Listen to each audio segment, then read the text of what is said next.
Welcome to the shop.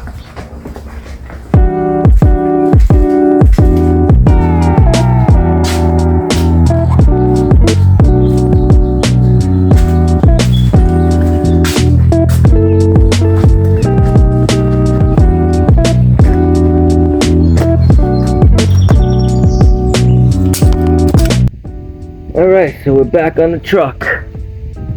As you saw, yesterday was just supposed to be rotors and pads, but of course you find other things along the way. But I'm glad I decided to do the brakes yesterday because we found this bad tie rod end and a seized caliper on this side. So at least everything's in this area. I was able to do all the other brakes and rotors, which you saw in the last video. And now we're going to do this tie rod end. I'm going to show you how to do it without having to do an alignment after, because first of all, this truck doesn't get aligned by many shops because of how big the tires are and the height of the truck. Nobody wants to take it in or can fit it on their alignment machine, so you end up doing it yourself. But the way we're going to do this, you're not going to need to do an alignment, and we'll do the caliper when it comes. Hopefully it comes before we're done with this. I'm still waiting on that, and the main reason I'm jumping on this so fast is because I have had a wheel snap off on this truck, and I have a 40-inch wheel snap off of a dually with a 12-inch lift. It's pretty damn freaking scary. Good thing I was only going like 30 and the truck didn't bottom out, and I was somehow surprisingly able to turn into a parking lot after it happened and come to a stop without any body damage, you know. But these are scary, and when you have a truck this big, you want to keep extra tie rod ends, extra ball joints, you know, maybe some extra caliper, you know, any extra suspension or chassis parts you can, because they will go, they can go, and they will go. So I did have an extra one of these, and that's what we're gonna do right now. It's a rough country. A little on the cheap side, but I've only replaced it once, and that's only because I hit something and I bent it. Other than that, they still have pressure. Maybe I shouldn't say too much till I release it and see how much it's still really working. So let's see. We got a 3/4 inch on the bottom. Okay. Now if you're going to do this whole steering rack, I would definitely align everything. We'll be able to get a good enough measurement off of this. It should fall right back into place. Okay, let's pop this bad boy out. If we get enough angle on it to get it out. Okay. That. See what we get. Yeah, it's still dampening pretty good. It's not loose, it's not seized. That's good. Let's move that out of the way. Alright. Now the best place to measure is from this grease zerk. You see that?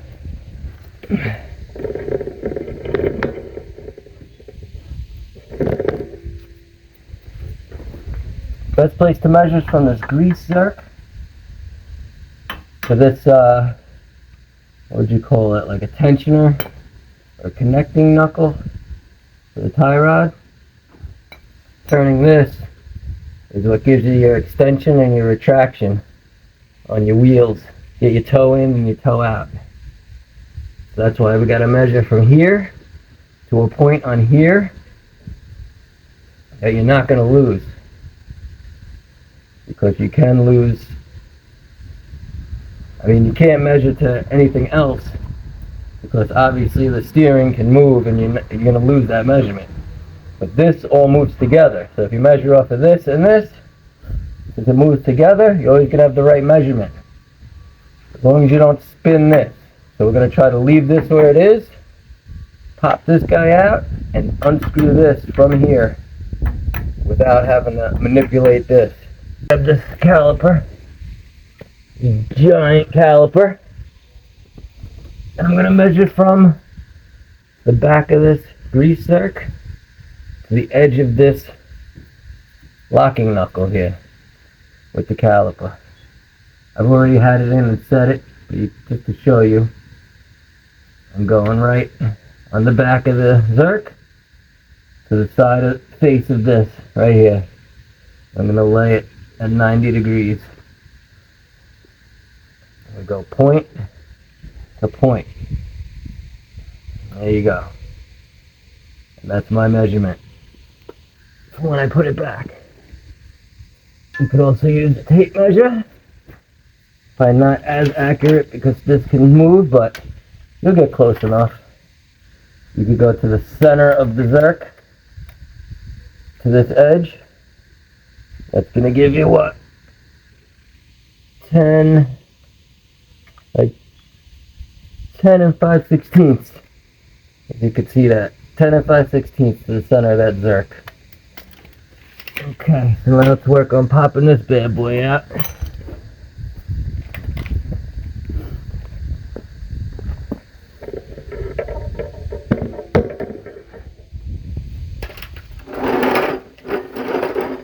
Alright, some needle nose. Get this cotter pin out.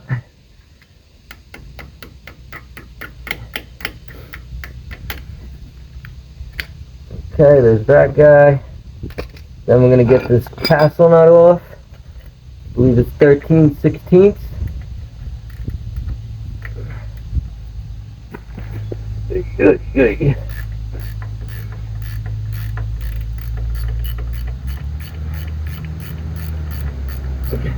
Depending on the brand, these castle nuts are all different sizes. So.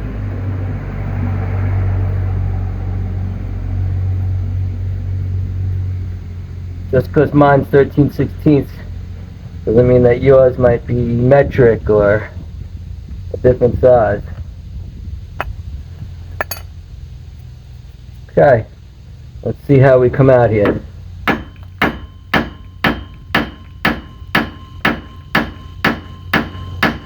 Wouldn't worry about damaging that because you're changing it.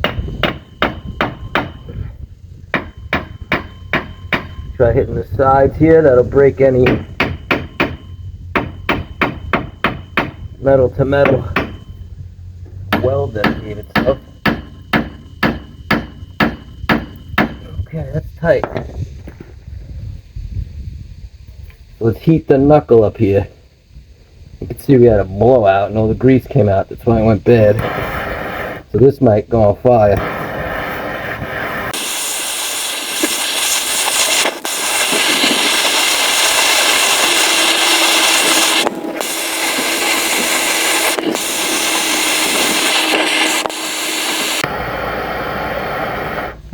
Okay, give it a whack. Sometimes that's all it takes. Boom, see that? Beautiful thing. Beautiful fucking thing. Don't need this. Don't need these pickle pokers, pickle forks anymore. That's it, it's that. Little flames, little marshmallows. Alright. I'm going to loosen this knuckle up here. We'll get this guy up and out and see if we could just spin just this out without messing with this knuckle. So we know the knuckle is vertical in this position. These couplings spin too when they're loose. So we're going to try to just do this one. You can also, if you don't trust yourself, you can put a mark here and here. And these are 15, I believe. Yeah, 15.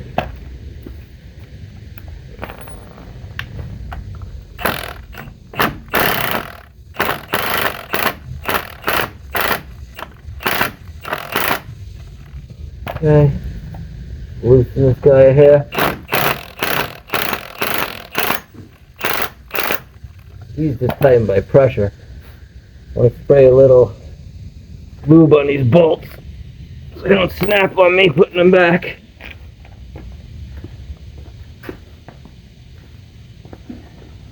Little PB blaster. Alright. See if I can get enough leverage to get this up and out. Might need to use a jack. We'll see how much it'll move. Oh, there we go. All right, we're out. That's it. Now, one side is left-hand thread, one side is right-hand thread. The only way you're going to see which is by trying it.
Get a little anti-seize in here. I can see all the rust in there. Definitely holds water in there.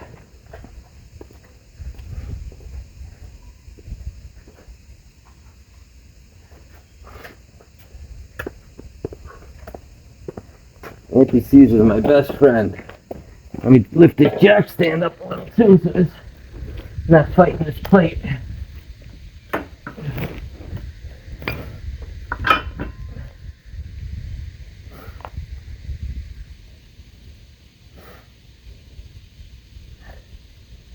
Anti-seize, copper.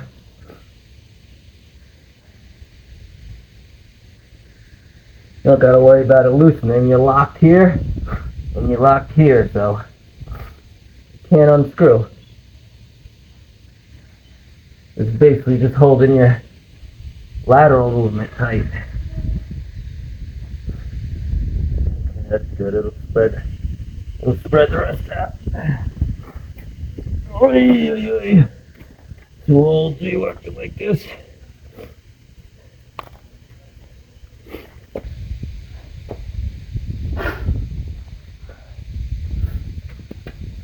Okay, moment of truth. Guy better fit.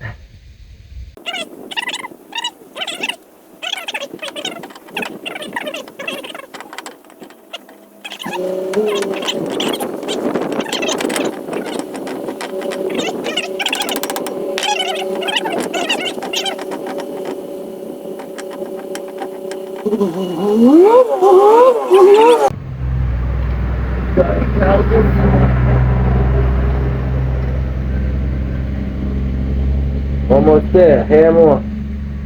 Maybe one more turn. Two tops.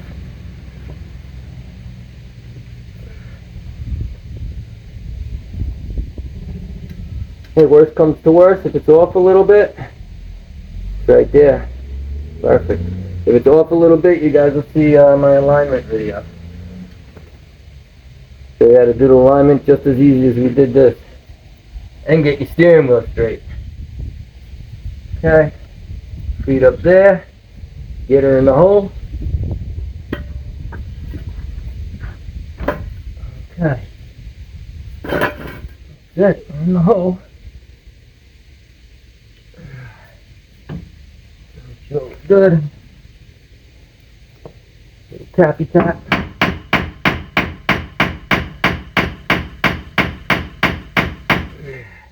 Make sure you fall in nice. Tappy tap there. And a nice new castle nut.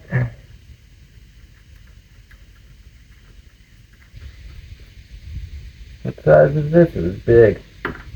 22. That's big 22.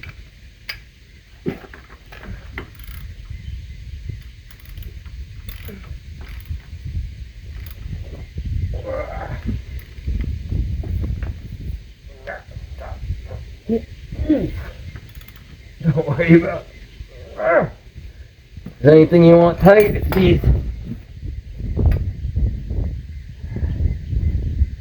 The hole's always in such an awkward place, you know? I gotta go a hair more, so definitely not gonna loosen it.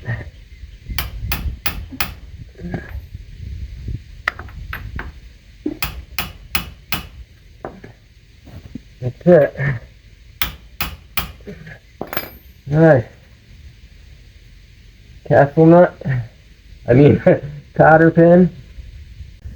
Bend that up. There you screw. There we go. It ain't going nowhere. Alright. Tighten this up. Put the shock back. Give everything a nice greasing.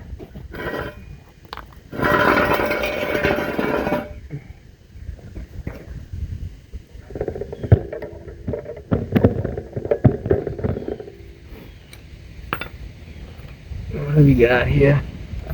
Got here. Here's my 15 on the impact. Straighten these out a little.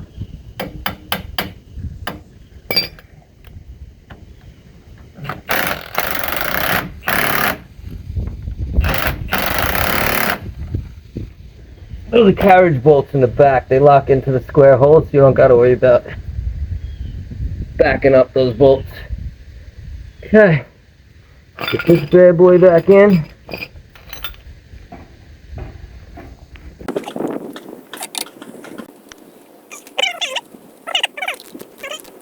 Okay. Get some grease in this bad boy, hopefully.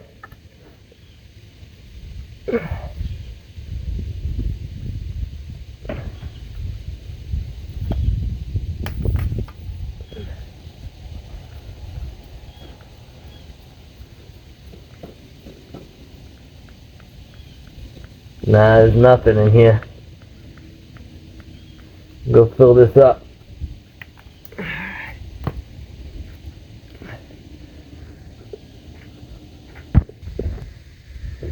Alright, of course I was out of tube. I had to hand pack it. That's alright. Get this bad boy greased up.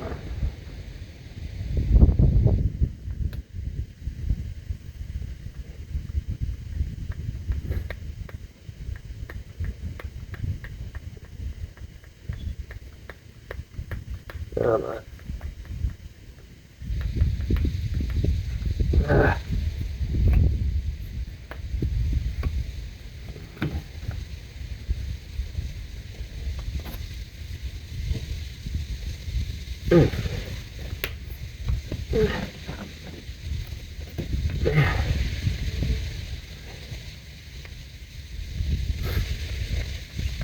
There we go. Now we got pressure. It had pressure. Pressure. Pressure. Come on. Let's lost the pressure.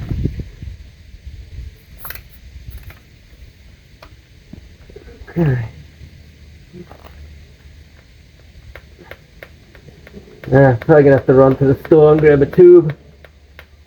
Once they let me know that caliper's in, I gotta grab it anyway, so it's just a waste of time.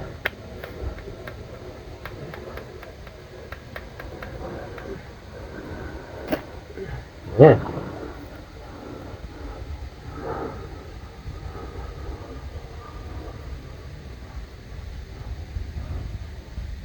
He does not want to build no pressure, not with me here.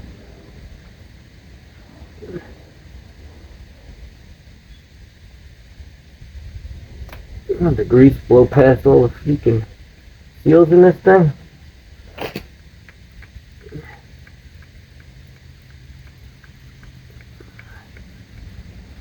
Huh.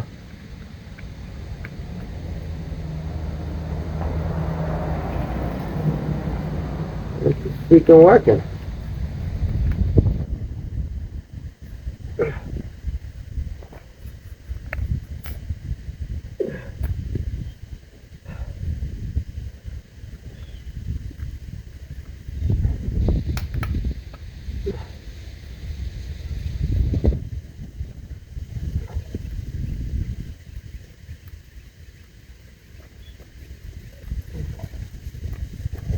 Alright, not enough grease. Get some grease in this bad boy.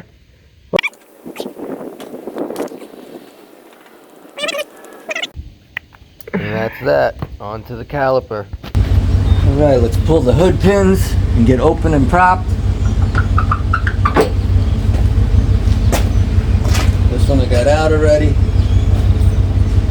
I used the hood pins with the fiberglass hood because the central latching system, the factory, likes to crack these hoods. So at least with that you got 2 points of connection.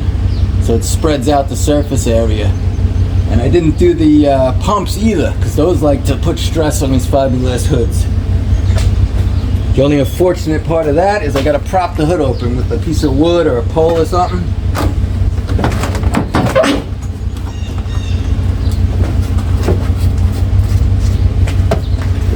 Water dripping down. Prop her up over here.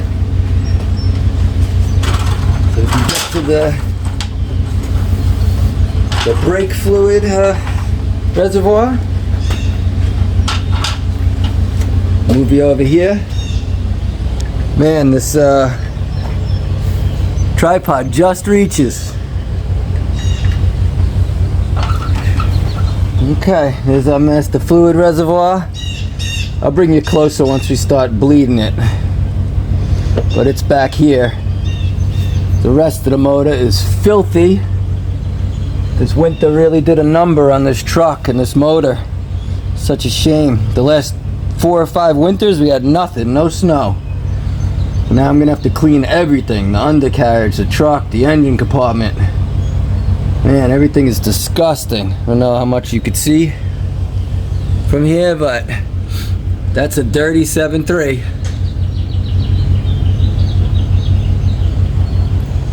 Okay, so let's check out this caliper and get that on first, and then we'll get to bleeding.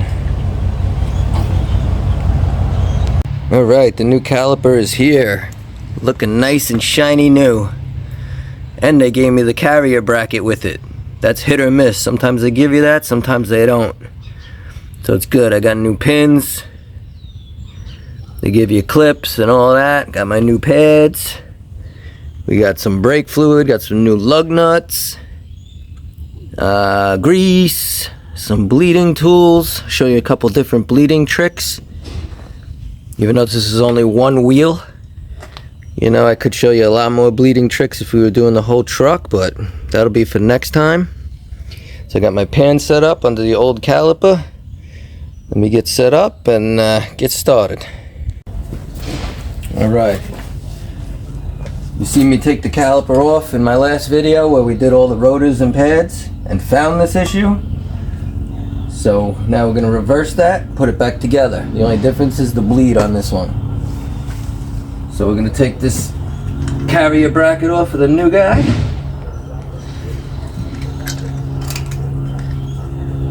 Right here. Pop our new clips on it.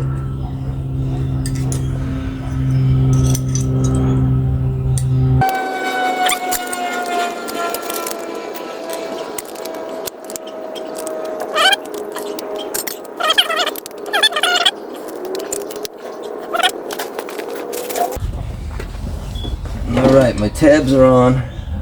Now what I like to do after getting these tabs on is get a little grease on the surfaces where the pad's gonna ride.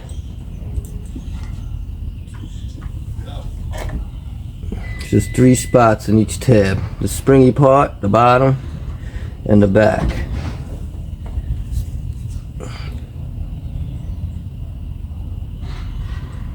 that. Like that. Okay. These are pre-greased. I'm gonna inspect it anyway. Never want to trust them. Yep, those are good. So let's take our big bolts and get these installed.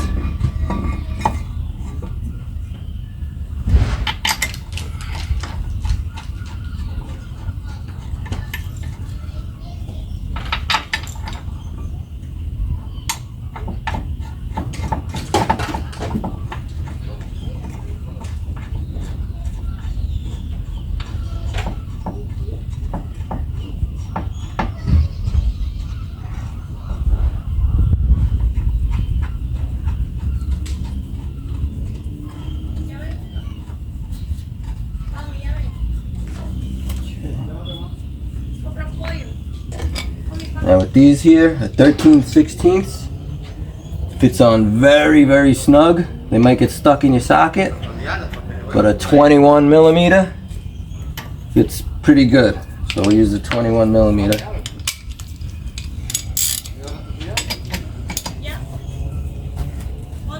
Get these guys nice and tight.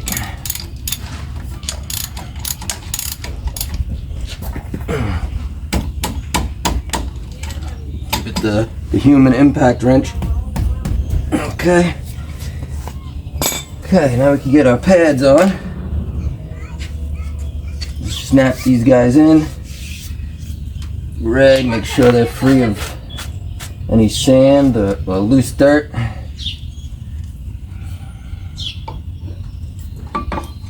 There's one.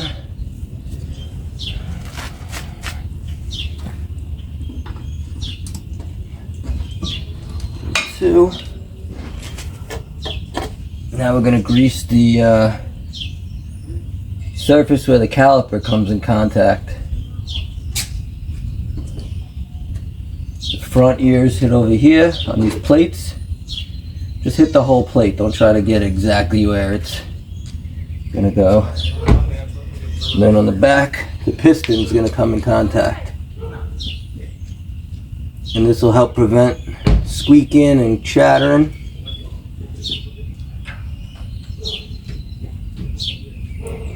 Grease is your best friend when you're doing brakes. As long as it's not on the rotor or the inside of the pad, you can get it anywhere else you want.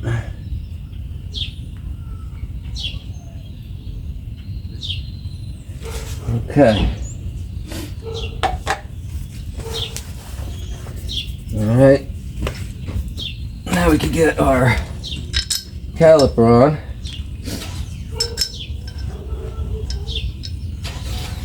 I'd rather get it all together while it's on there instead of having these hanging and swinging.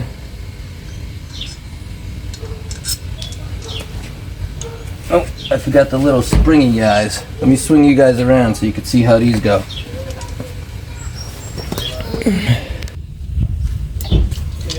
Right, now you got these springy pad spreaders. Spread the pads out after they're compressed against the rotor, and they go in these little pinholes up here.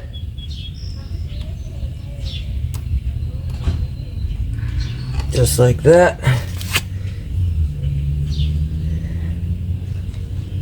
And just like that. It's nice when they stay. Sometimes it's a pain in the butt trying to get the caliper on with these fighting you. But these look like they're gonna stay. Okay, inspect this thing. Piston should be in enough. Slide this bad boy on.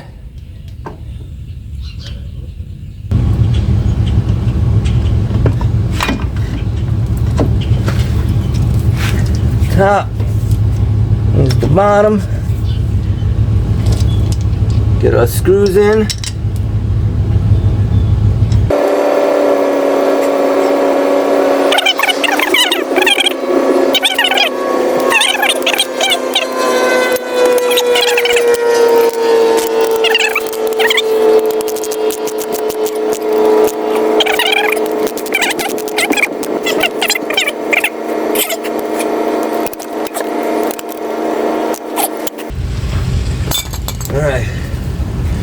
those are in. A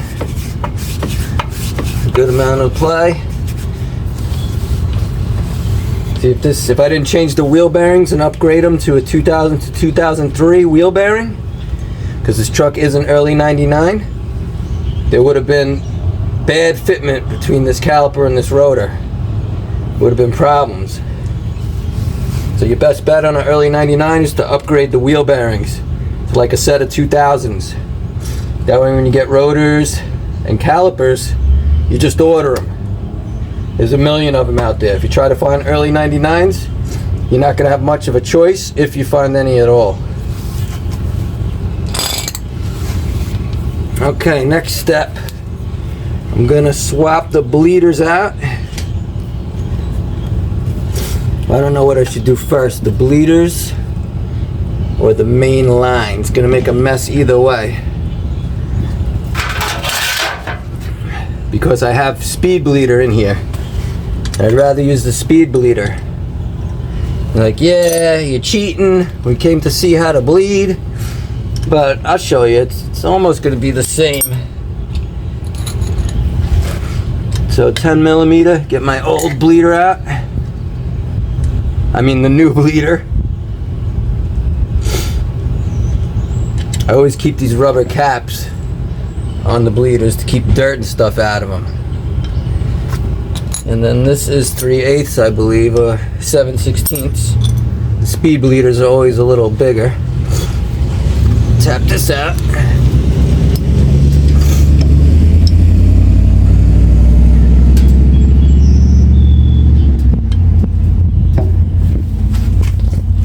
I don't know how much of a mess, how fast it's going to start coming out compared to how fast I can work.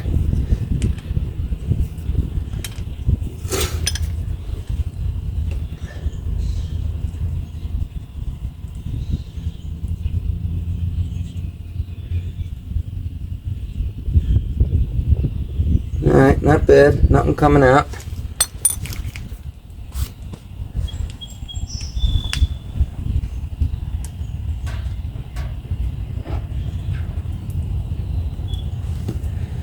Okay, I'm gonna go right over to the new one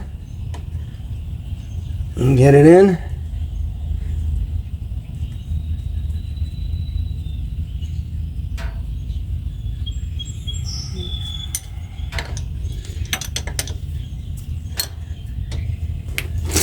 Get my my big nose out of your face.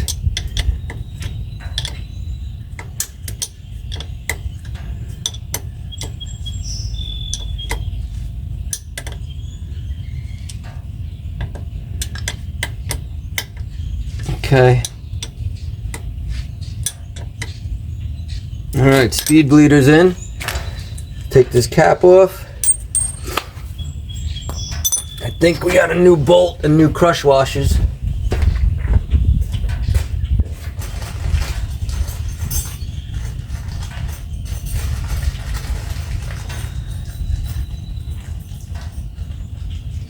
Okay. These copper crush washers, those are your seal, and they give you a new bolt. So one's gonna go on the top, and one's gonna go on the bottom, because it's like a banjo. They call it a banjo fitting, where the fluid actually goes through the bolt in that little hole right there. Alright, so now I'm gonna get this old bolt off. Let me make sure I got sockets ready. Yep, it's 14. So that's a 14 millimeter on the new bolt. I know the old one's 14 also. Can't see it with the way the bungee is. See if I can spin it around here.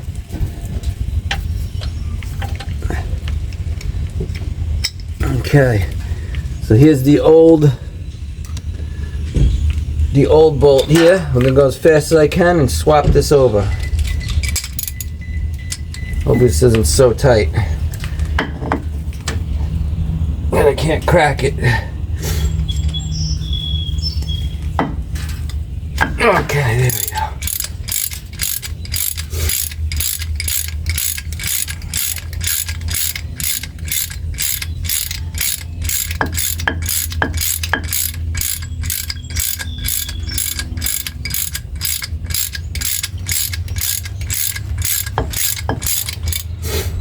You want to kind of hold it. You don't want it to come off, start whipping around. Because this brake fluid is a crazy paint remover, man. This stuff will take your paint off faster than I don't know what. Alright, so crush washer on the bottom. Wipe the top of this off. Get no crud under the washer. Let's see how we go here. In a certain way. Yeah, just like that. Crush washer on top. That's it. Not too much of a mess. Not bad. Okay, snug this down.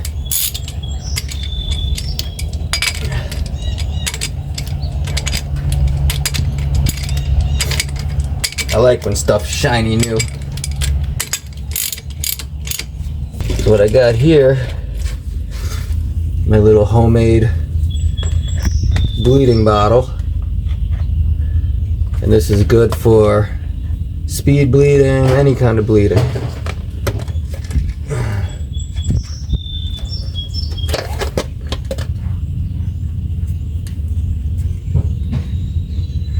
Get this rubber cap off. Get this right on top.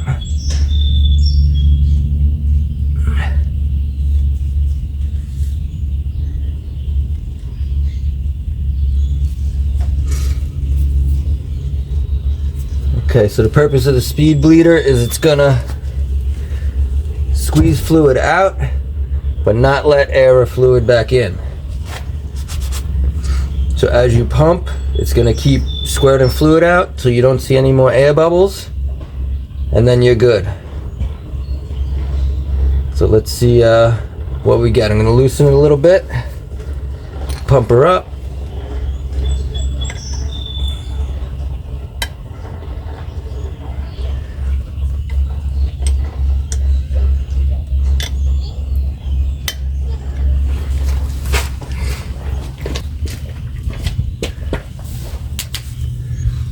Okay, that was 5 pumps so far. Still seeing some tiny air bubbles in there.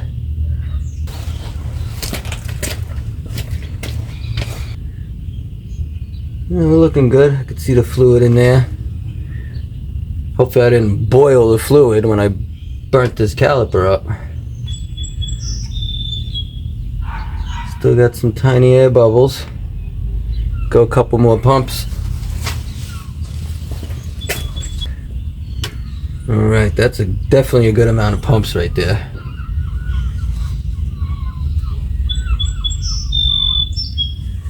Alright, fluid's looking good. I just want to close her up. I mean, it couldn't get any easier with these speed bleeders. It's definitely worth the money. $50 or whatever it is. So that's it. You don't need 2 people. Your fluid gets collected in this little jar I made.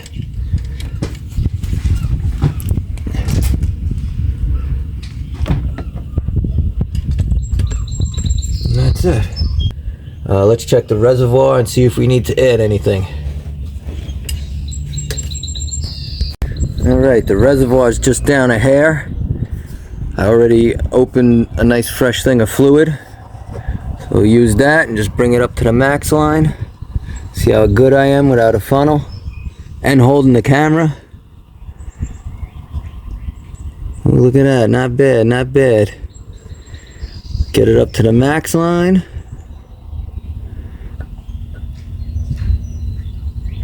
There we go. That's it.